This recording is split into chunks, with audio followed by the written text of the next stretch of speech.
Comenzamos con una entrevista en exclusiva. El encargado de un salón de belleza en Aurora dice haber sido víctima de robo por parte de un menor de edad.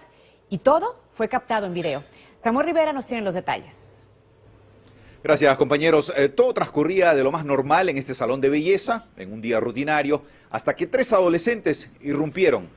Estas son las imágenes del supuesto robo. 3 adolescentes ingresan a este salón de belleza y cometen su supuesta fechoría. Un celular o teléfono inteligente de uno de los estilistas del Salón Divas, ubicado en la avenida Colfax, en Aurora, fue el objetivo. Venían a vender un celular ellos también.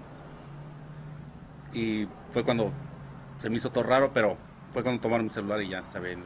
Las cámaras de seguridad del salón de belleza lo captaron todo. Según la víctima, el supuesto robo ocurrió a las 11:30 de la mañana. El niño que agarró mi celular salió corriendo. Trató de salir por esta puerta que está laqueada aquí, pero no pudo y tuvo que ir por la principal. Según los expertos en leyes, este tipo de delitos llevan a los adolescentes a enfrentar cargos criminales como menores de edad. Si tienen antecedentes de haber cometido otros delitos en el pasado, los puede llevar a una prisión juvenil. De no tener un historial criminal, solo enfrentarían probatoria. Ojo, este tipo de delitos sí queda en su historial criminal. Estamos hablando de jóvenes que tienen un problema de desorden de conducta y comportamientos antisociales.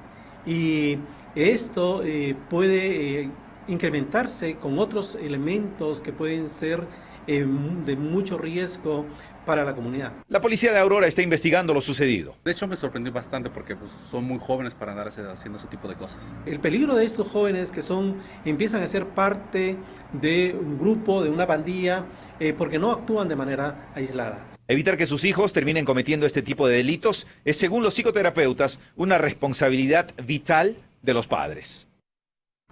Las autoridades están investigando a estos 3 adolescentes y quieren dar con su paradero. Si usted tiene alguna información, puede llamar al teléfono que tiene en pantalla, a la policía de Aurora. Esa es la información que les tengo. Retornamos con ustedes a los estudios.